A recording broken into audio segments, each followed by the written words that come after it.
আজকে আমি কাতলা মাছ রান্না করব। কাতলা মাছ কিভাবে রান্না করব সেটা আমি আপনাদের কাছে শেয়ার করব। হ্যালো এভরিওয়ান, আসসালামু আলাইকুম। রুমিজ ব্লগে আপনাদের ওয়েলকাম। আশা করি আপনারা সবাই ভালো আছেন। আলহামদুলিল্লাহ আমিও ভালো আছি। তো এই যে দেখতে পাচ্ছেন কাতলা মাছ, এই কাতলা মাছটার ওজন 4 কেজি। তো এই কাতলা মাছটা একাই মানে বাড়িতে কাটা অসম্ভব ব্যাপার। তো যাই হোক, আমার বড় আপু আর আমার ফুফু শাশুড়ি এই মাছটা কাটতেছে। যে দেখেন কিভাবে কাটতেছে, মাছের আঁশগুলো কিভাবে উঠাচ্ছে। তো যাই হোক, অনেক কষ্ট করে মাছের আঁশগুলো ছেড়ে নিল।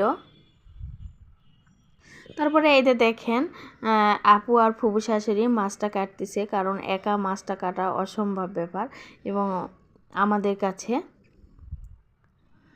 তো এই মাছটার পেটে ডিম ছিল। তো যাই হোক, ডিমটাও অনেক বড়।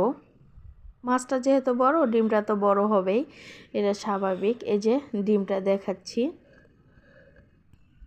তো এটা আমি মাছটা রান্না করেছি আমার শ্বশুর বাড়িতে, আপনাদের ভাইয়া নিয়ে আসছিল।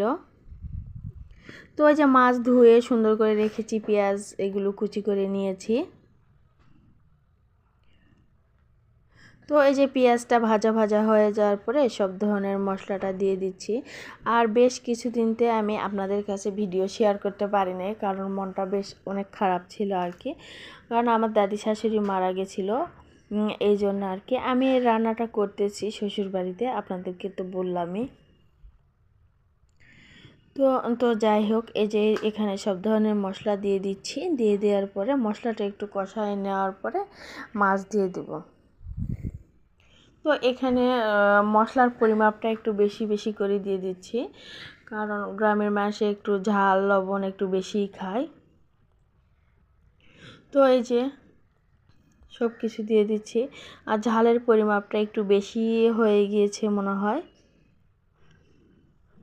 একটু ঝাল ঝাল হবে রান্নাটা। তো এই যে একটু মশলাটা কষায় নেওয়ার পরে মাছ দিয়ে দিব। তবে কাতলা মাছের মাথা তো অনেক বড়, এই জন্য আর কি মাথাগুলো আগে দিয়ে দিব। একটা মাথা আমি চিড়ে নিয়েছি। তো এই যে মাথাগুলো একটু সুন্দর করে কষায় নিচ্ছি, মাথার মধ্যে একটু মশলাগুলো ঢুকে যাবে, এই জন্য আর কি এভাবে দিয়ে দিচ্ছি।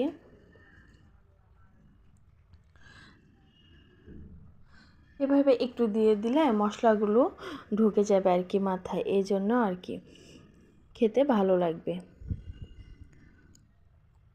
তো এই যে এভাবে একটু নেওয়ার পরে সব ধরনের মাছগুলো দিয়ে দিব। এই যে একটু কষায় নেওয়া হয়ে গিয়েছে, মাছগুলো দিয়ে দিয়ে একটু পানি দিয়ে দিব। প্লিজ বন্ধুরা, আমার এই ভিডিওটি যদি ভালো লেগে থাকে লাইক কমেন্ট সাবস্ক্রাইব করবেন, আর লাইক ফলো দিয়ে সাথে থাকবেন।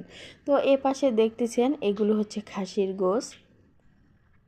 এই যে আমার মাছ রান্না হয়ে গিয়েছে। আপনারা ভালো থাকবেন, সুস্থ থাকবেন, সুন্দর থাকবেন। আসসালামু আলাইকুম।